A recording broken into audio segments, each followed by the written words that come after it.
All right, we're here with another short episode of NoKayFabin.com with the famous Geena Jinev Anac, knocking out another episode of NoKayFabin.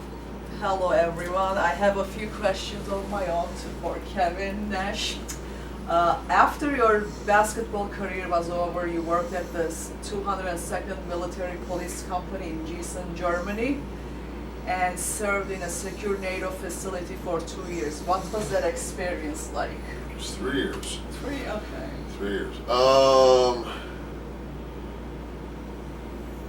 I can say that the one thing that was good about the military was that it gave me a basis for institutionalization. So when I did go to jail later in my life, I was used to it. Military life was, I'm OCD. I'm OCD as a motherfucker. So I got there and I learned in the military really early if you're a strapped troop, if you keep a spit shine on your boots, if you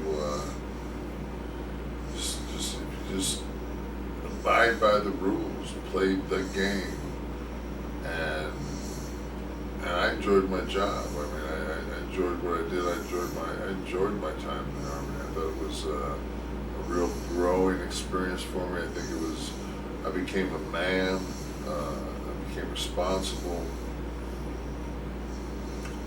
Became very disciplined. And I think all the things that I learned during those 3 years in the Army propelled me to the success I had later in life. Wow, because that's so interesting, because Scott Hall told me you're very disciplined because of the Army and you know where to put things, and when you leave town, you never leave anything behind, you're so organized. Yes. I'm so anal, but it is what it is. It helps you with yes, that's good. You're pretty good as an actor. I mean, did you take any acting lessons? I think that we as human beings, we act on a daily basis. As is necessary. Right. We act like we're surprised at a surprise birthday party. We act like we like the sweater that our aunt gets us. I mean, I think that we're preconditioned to be actors, and I mean, there's a difference between stage acting and motion picture acting. But to me, to be able to act, it really comes down to. I found that I've always had my best performances due to the quality of the director. Right. So who's ever directing you, if the direction is precise and concise, and he tells you exactly what he wants, and then you give him 1 or 2 takes, and he says, "Let's try this." I mean, that's basically. I mean, it's just, and pro wrestling helps you because it's nobody does more live TV than us. I mean, I think pro wrestlers get such a bad rap when it's in essence it's like we're the best one-take guys in the world. That's true. We get one take. Our shit's live, and it's live for 3 hours. And it's just, very underrated. Who are your favorite directors to work with? Well, I mean, so far, I mean, I absolutely. If I never do another motion picture in my life, I had the privilege of working with Steve Soderbergh. So I think he's one of our. If he really does. If he really does.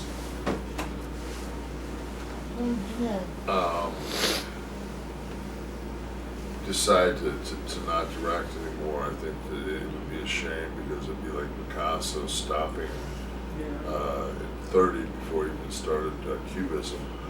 But actually, like the first movie I ever worked on, I worked with a director, and his name was Michael Preston on Teenage Mutant Ninja Turtles, and he that was my first direction, and he was a perfectionist, and you know, God, just my fist coming through the dock was, my wife said to my knuckles were bleeding by the end of the shoot. For 7 hours, I busted my hand with this fake wood. So I mean, it was, but it's such a different world. But it's such a. The thing about a motion picture is, you know that it's going to live forever.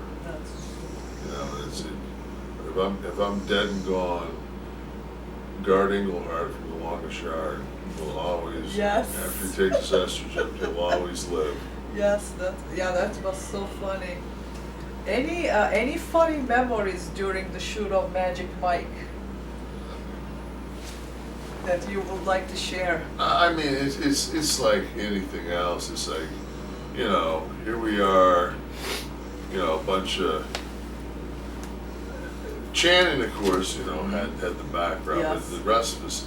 I remember the first time we had 2 women choreographers, and we're at a dance studio, and first 2 days we were in our gym shorts and shit. We went through shit, and they said, tomorrow, heads up, we're going to dance in our underwear.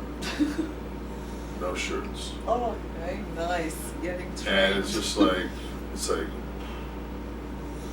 and all of a sudden, like, you walk in this room, it's women, and, you know, even though they're there to teach you, it's still they're women, and you drop trow, you know, and it's just like, here's, you know, 6 guys that don't know each other going through dance moves in their underwear. It's like, pretty fun.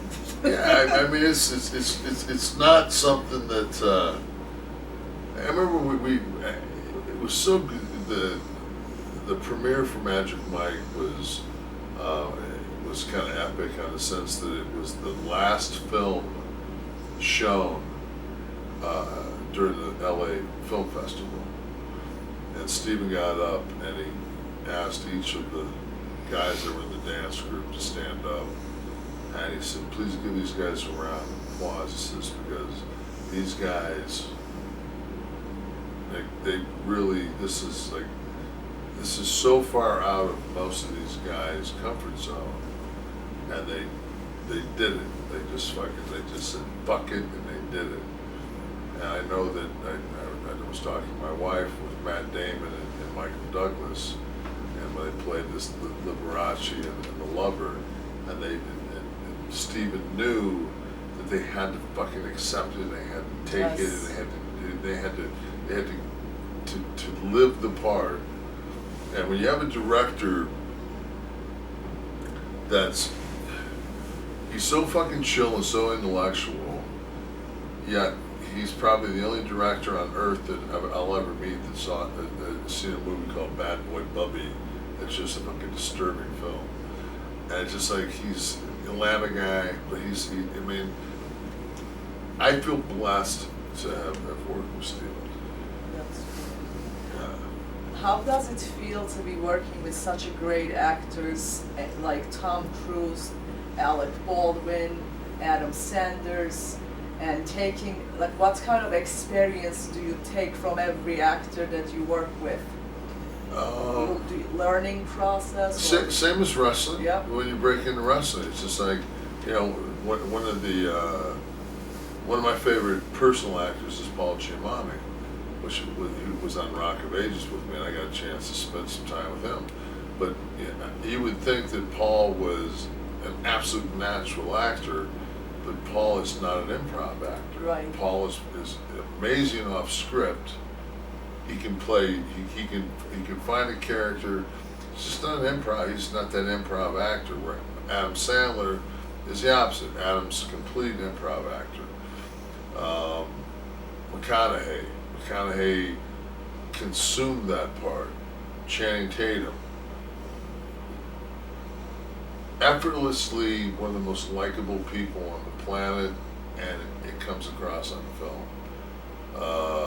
Tom Cruise never really left the Stacey Jacks mode during the movie. He because he wasn't comfortable. I think it was such a reach for him to play that part Right. that he had to keep the reins tight, but at the same time was a really professional, really good. Like, you know, you hear a lot of stories about Tom Cruise, and it's just like, personally, he was aces. He was a, you know, we talk football. He was a dude. He was a good guy, and he didn't have no, you know, Pharaoh complex or anything else. I felt very comfortable around Tom. That's really good. Do you think your height and your physique limits you in certain characters? Oh, absolutely, absolutely. You know, there's so many times that they know, and I've lowered my height to 6'9" on Right. my IMDb, because 6'10" and 6'9" just it looks 6'10" looks, so that 1 inch. I mean, it's well, It's an inch. ask right? ask any woman, an inch is a lot. So, That's true.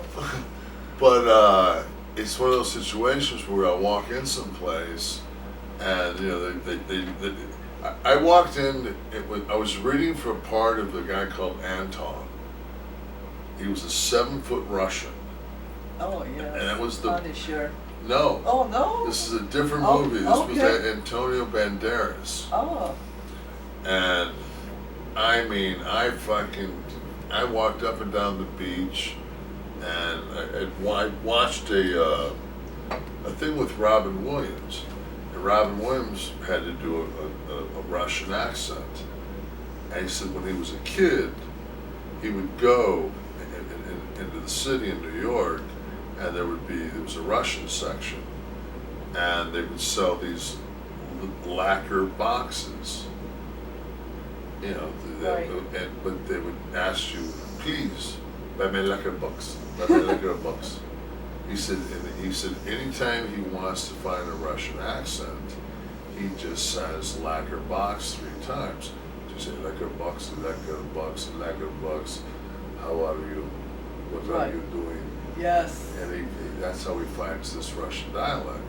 And it's just like, those are the things in life, you know, when you listen to that, just like, so I mean, I nailed this. I nailed this thing. I got a call back on. I'm thinking, I'm going to get this part.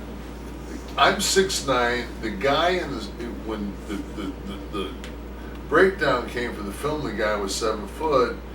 And the lady looks at me, she goes, we love you, you're just too big. Oh.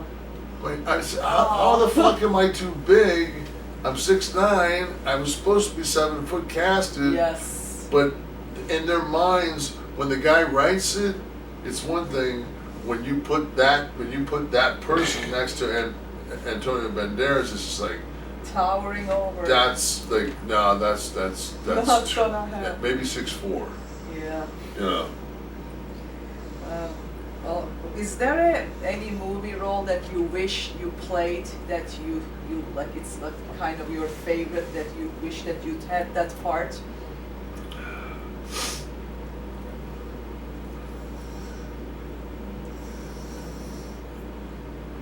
I wish if I could play any part, I would play the original Dirty Harry. Oh, that's cool. I would. Why? I just think that he took that whole spaghetti western run and just I tweeted about it a couple of nights ago when I watched it. I said, Dirty Harry is so simplistic, so realistic, yet so effective, because it's just like it's such a raw film. It's timeless, and I think like me and Triple H both always wanted to play Conan. I thought that Paul would have been a great Conan. Yes. I Yeah. thought he would have been a great Conan That's true. because he was healthy. I wasn't healthy enough to play the part, but he was. That's I could have definitely fought him and have him kill me. well. If you had the chance to be stranded in an island and you could only take, have to take one of the clique members, who would be and why?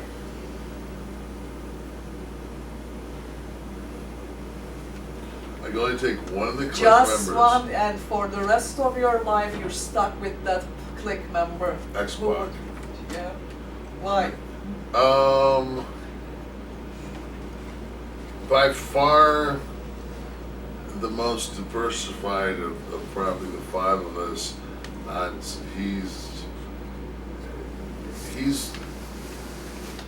Sean Waltman is a fucking hipster. Period. He is, man. He's just a fucking, he's a hipster, man. He's a hip fucking dude, man. Yeah. Because the rest of them, I mean, if me and Paul had a weight room, fucking, would be Yeah, great. working out Yeah, together. if me and Sean could, shoot guns, that would be great. If Scott and I are real compatible too, but we're too alpha and too close in size to who's gonna fucking make the fire, who's gonna cook. Oh yeah, taking Yeah, charge. it's just that'd be a nightmare. Well, that's funny. I have a quote for you from Jim Morrison, from The Doors. He said, "Whoever controls the media controls the mind." How true is that today? Oh, jeez.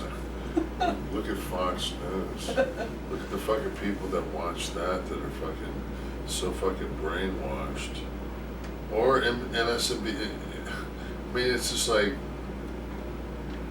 MSNBC is the fucking, and because I'm Democratic, it's the Union. Fox News is the fucking the Confederate. CNN is corporate. If you really want to get fucking news, you've got to get BBC, but you can't get BBC America. Yes. You got to get like BBC. Like that's the closest thing you're gonna. You know, when Gore was gonna sell fucking, I don't know if it went through yet, but was gonna sell to Al Jazeera. I thought that might be a nice fucking a change to maybe get some actual fucking news. Yeah. My whole thing is, it's horrible. It's absolutely horrible that 6 people died in Oklahoma. But Yes. in the last 2 years, 70,000 Syrians have died in a bullshit fucking battle over a dictator, and it's just like we mourn the death of 6, yet 44 people are blown up in Iraq or in Afghanistan. It's just like we stuck our noses in these places and lit off powder kegs, and now we're just going to pull out and leave these fucking shitholes. And it's just like I just get tired of it. I get tired of the bullshit. So it's just like I don't think the media doesn't cover our bullshit enough. And at the same point, they make such a big deal about the IRS going after the IRS went after Tea Party applications because they were like 75-1 of who was trying to become nonprofit, and they weren't nonprofit; they were basically politically backed. So that's a bullshit thing. Benghazi, they keep saying they attacked our fucking embassy, and it was a consulate. It was like a fucking garage. It's like you can make news out of anything and everything. That's true. It's just like it's how you and I right now could sit down and watch the news and skew it any way we want to make it our political belief. Jim Morrison was fucking brilliant. Genius. Ahead of his time. Yes. Well, yep. What is the most misunderstood thing about you? People think I'm a nice guy. I'm a fucking prick. No. Most misunderstood thing about me. A lot of people don't like me. That are, I mean, business in my business, because like people have the tendency to do this like kind of stupid thing of asking a question. And when you ask a question, I was brought up that you answer it how you feel. That's true. And it's just like, so my whole thing is, and I'll quote my partner Scott Hall. If you don't want the truth, don't fucking ask me a question. Well said. Well said. Any upcoming movie projects that you have that you would like to share with your fans? I'm hoping to sign by Wednesday, and I don't know what the actual working title is going to be. It was going to be called Country Velvet or Nashville Route 65, but I'm going to play the lead actor's father, who's an ex-fighter. Oh. And it'll be probably about an 8-week shoot. Orlando, Nashville, and oh god, what's the other city? I'm brain dead. But it'll be probably 8 weeks. 8 weeks. 8 weeks. And it's a good role. They got Tom Berenger, Leanne Rains is. He's good. Dolly Parton's going to do some stuff on it, so it's going to be. I think it's going to be a really nice film. Are you involved in any businesses outside of wrestling or movies? Any? I have my own. My company is Spartacus Entertainment. That's the company that I do, and we have not jumped into the endeavor yet, but we're very, very close into doing our first short. As you spoke earlier, you made reference to the size limitations. Yes. And, if Tyler Perry can do it, I can do it. Wearing the dress? I won't wear the Even dress. that. I'll just do my own shit. That's true. And you know what? Because you can be a 6-foot dentist, and you can be a 6-foot, 10-foot dentist. That's true, as long as you do it right. Absolutely. That's true. As LL Cool J said back in the day, doing it well. So. That's what it's all about, that's true. Well, thank you for sharing. That's it? That's it. That was my questions. Thank you, my dear. It's been a pleasure. Nice. Thank you. It was a pleasure for me. NoKFaming.com, we out. Kevin Nash. Thanks a lot. I appreciate it, man.